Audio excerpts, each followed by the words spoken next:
கோயம்புத்தூர் நாடக கலைஞர்கள் அவர்களோட பேரில் அவங்க எல்லாருமே சேர்ந்து செய்கிற இந்த ஒரு நிகழ்ச்சிக்கு நான் வர வேண்டும்.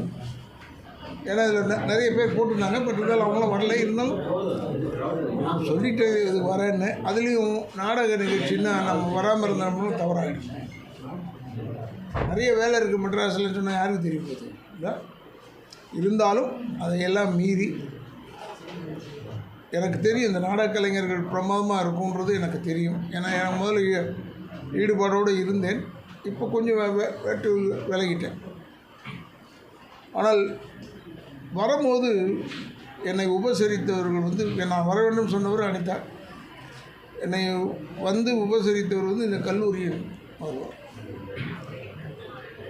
அவர் விஜயன் வந்து ஏர்போர்ட்லேருந்து என்னை கூப்பிட்டு வந்து ஹோட்டலில் இறக்கி விட்டுட்டு திருப்பி ஹோட்டலுக்கு வந்து காலையில் என்னை கூப்பிட்டு அந்த கோயிலுக்கு போனார், சாய்பாபா கோயிலுக்கு. உண்மையிலேயே எனக்கு ரொம்ப பிடித்த விஷயம் அது. ஏன்னா அந்த சாய்பாபா கோயில் வந்து வேறு அந்த சிறுதியிலேருந்தே வந்திருந்தார்கள் அந்த கோயிலை கட்டணும்னு.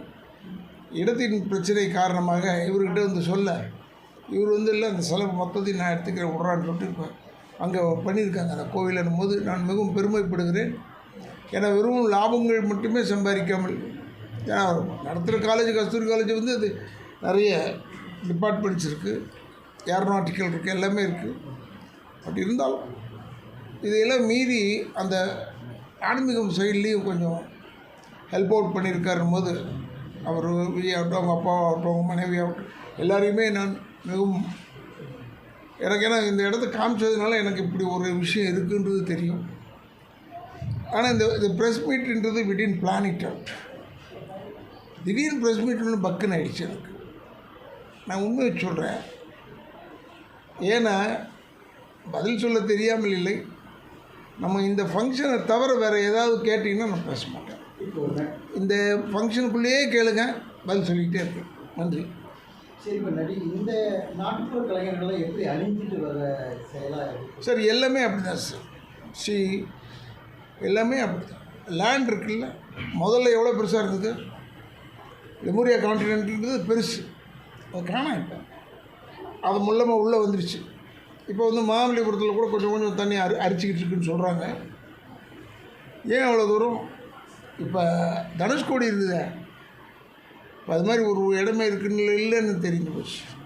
அதனால் ஒவ்வொன்றுமே ஃபேட் அவுட்டு ஒவ்வொன்றும் இன்கமிங் இருக்கும். ஆனால் இந்த நாட்டுப்புற கலைஞர்களுக்கு ஒரு விஷயம் உங்களுக்கு சொல்கிறேன். யாரும் பெருசாக என்கரேஜ் பண்ணலைன்னா கூட இன்றைக்கும் இந்த சுற்று வட்டார கிராமத்துலலாம் அவங்க இல்லைன்னா விழா நடக்காது. ஏன்னா அது ஒரு அவங்க நம்ம நினைப்போம் அவங்க வெறும் நடிக்கிறவங்க கூத்தாடி அல்ல. எப்படி ஜல்லிக்கட்டு கலையோ அதை போல் இந்த நாட்டுப்புற கலைஞர்கள் வந்து ஒரு பெரிய தெய்வ சக்தி உள்ளவங்க. அதுக்காக சொல்கிறேன். என்னங்க தெய்வ சக்தின்னா எல்லாமே சாமிங்களாம் கேட்டுறாதீங்க, அப்படி அல்ல. நிச்சயமாக அவங்க வந்து அந்த ஃபங்க்ஷன்லாம் பண்ணாங்கன்னா அங்கங்கே மழை பெய்யும் உள்ளவொன்று அவங்களுக்கு ஒரு நினைப்பாக இருந்தாலும் இது கரெக்டாக வரும். மழை செழிப்பாக இருக்கும் நாடு. அதனால் இந்த நாடக கலைஞர்களை வந்து யாருமே சாதாரணமாக ட்ரீட் பண்ணாமல், இப்போ நான் சினிமாலேருந்து வந்திருக்கேன்னொன்னே சினிமாக்காரன்னு அந்த கிரேவ் இருக்குல்ல, அந்த கிரேவ் வந்து அவங்களுக்கு இருக்கணும். நான்லாம் உண்மையில் இப்போ விரும்பித்தான் வந்தேன். ஏன்னா இவங்க நாடக கலைன்னு சொன்ன உடனே நான் விரும்பி தான் வந்தேன்.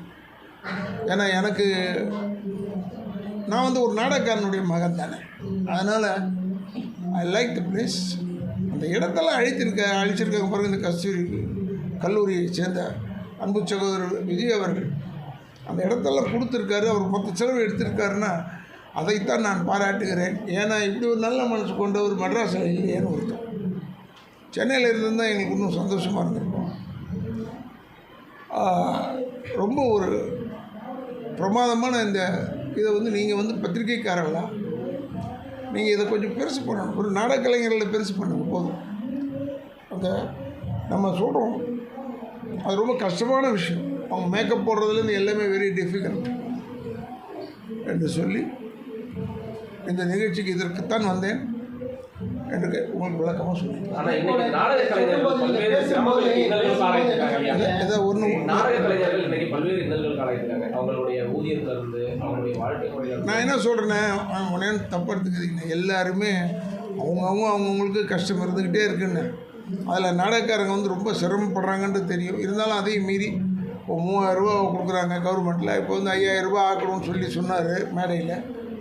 அதெல்லாம் நிச்சயமாக அந்த 5000 ரூபா இருந்தால் உங்களுக்கு போதுமா நடத்துவீர்களான்னா, அது நடத்த முடியலன்னா கூட கொஞ்சம் அதிகமாக கொடுத்தா அவங்களுக்கு ஒரு சந்தோஷம் இருக்கும். அதனால் உங்கள் வாயிலாக நான் தெரிவித்துக் கொள்வது, 3000 ரூபான்றது 5000 ரூபா கொடுத்தா ரொம்ப சிறப்பாக இருக்கும். ஏன்னா அவங்க ரொம்ப நம்பர்ஸ் வந்து கொஞ்சம் குறைவு. அதைத்தான் சொல்லுவேன். இப்போ நீங்கள் பேசும்போது சொன்னீங்க, வில்லனாக நடிக்கும்போது பெண்ணை கடத்திட்டு போய் ஒரு ரூமில் வச்சு இது பண்ணுறோம். ஆனால் வந்து கதாநாயகன் அதே வேலையை தான் பண்ணுறாரு. இப்படித்தான் தமிழ் சினிமா இத்தனை வருஷமாக போயிட்டு இந்த மாற்றி வழி ஏதாவது மாற்றி தருவோம். மாற்ற வழின்னு மாற்றிக்குவோம். வில்லன் வந்து ஹீரோ ஆகிட்டும், ஹீரோ வந்து வில்லன் ஆகும். அப்படி தான் மாற்ற முடியும். சினிமா எப்படி மாற்றுறது? ஆனால் இன்னைக்கு தமிழக அரசு இந்த கலைஞர்களுக்கான பல்வேறு இதெல்லாம் பண்ணிக்கிறதா சொன்னாங்க. அது எப்படி பார்க்குறீங்க? எந்த அளவுக்கு இருக்குன்னு நினைக்கிறீங்க? நல்லா இருக்குங்க. எனக்கு அங்கே சென்னையில் நான் வந்து டப்பிங் யூனியன் பிரசிடெண்ட்டாக இருக்கேன். இது என்னுடைய 40th இயர், 40வது வருஷம் இது. நான் பார்த்ததில் this government is doing very well. எல்லா கவர்மெண்ட்டும் பொதுவாக செய்வாங்க, இந்த government is doing very well.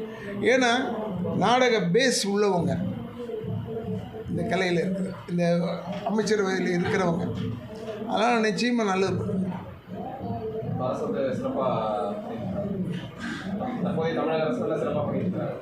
தற்போது தமிழக அரசு சிறப்பாக பண்ணியிருக்காங்கன்னா உங்கள் கேள்வி வந்து மொத்த கேள்வியாக இருக்குது. வெறும் நாடக கலைஞர் வரைக்கும் கேட்குறீங்களா? சொல்கிறேன்.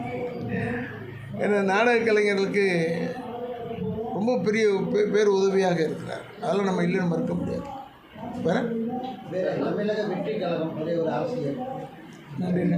ஆனால் ஒன்றும் இல்லைங்க, அதாவது திரைத்துறையிலிருந்து ஏற்கனவே அரசியலுக்கு வந்த நடிகர்கள் எம்ஜிஆர், ஜெயலலிதா போன்றவர்கள்லாம் பெரிய அளவில் சக்ஸஸ் பண்ணாங்க. அதே போல் விஜயகாந்த் வந்து இன்ன வரைக்குமே அவருடைய பேர் நல்லா இருக்குது. அந்த வரிசையில் இப்போது நடிகர் விஜய் வந்து ஒரு கட்சி ஆரம்பிச்சிருக்காரு. அந்த வருகை எப்படி பார்க்குறீங்க? அவருக்குள்ள வரவேற்பு இப்போ இளைஞர்கள் மத்தியில் ஒரு நல்ல ஒரு இதாக இருந்துருக்கு. அவர் கேட்ட கேள்வி தான் நீங்கள் கேட்குறீங்க. உங்கள் கேள்வியில் இது உள்ள இந்த ஃபங்க்ஷனுக்குள்ளே அடக்கமாகுமா?